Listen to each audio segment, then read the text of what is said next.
आता निवडणूक आल्या पुन्हा एकदा आणि पुन्हा एकदा लोक आता उभे राहत आहेत. ठीक आहे, त्यामध्ये अतुल देशमुख असतील, बाबाजी काळे असतील, सुधीर मुंगशे असतील, असे बरेच काही नाव चर्चेमध्ये आहेत. ठीक आहे, तुम्ही आता कोण कोणला ओळखता ते मला माहित नाही, परंतु तरी सुद्धा तुमच्या नावावर कानावरती कुठलं नाव आहे, तुमची पसंती कुणाला आहे? आमची पसंती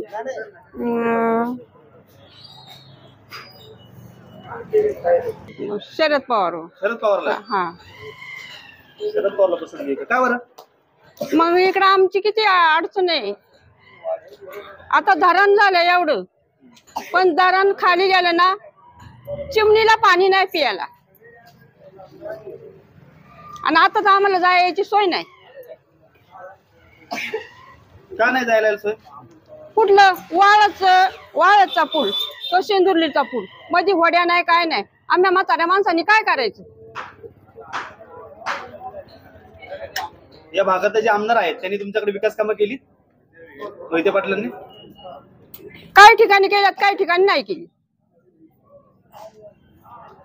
तुम्ही त्यांच्यावर नाराज आहात का? हा, नाराज आहे. का बरं?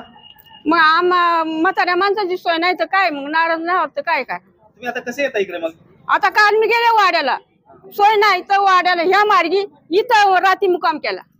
म्हणजे मधून रस्ता हवा तुम्हाला असं म्हणायचं? हा. विकास कामं तुमच्या भागात काहीच झाले नाही? मग झाल्यात, पण बघून बघून झाल्यात, फार झाले नाही असं? हा.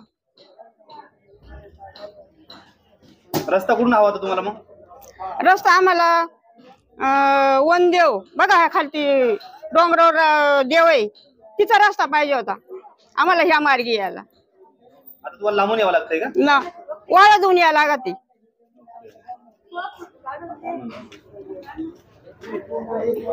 तुमचं यावर्षी नाराजी आहे. मग आता नवीन कुणाला पसंती असतात तुमची? अतुल देशमुख आहेत, बाबाजी काळे आहेत, या लोकांपैकी कुणाला पसंती आहे? आम्हाला शरद पवार पसंत आहे.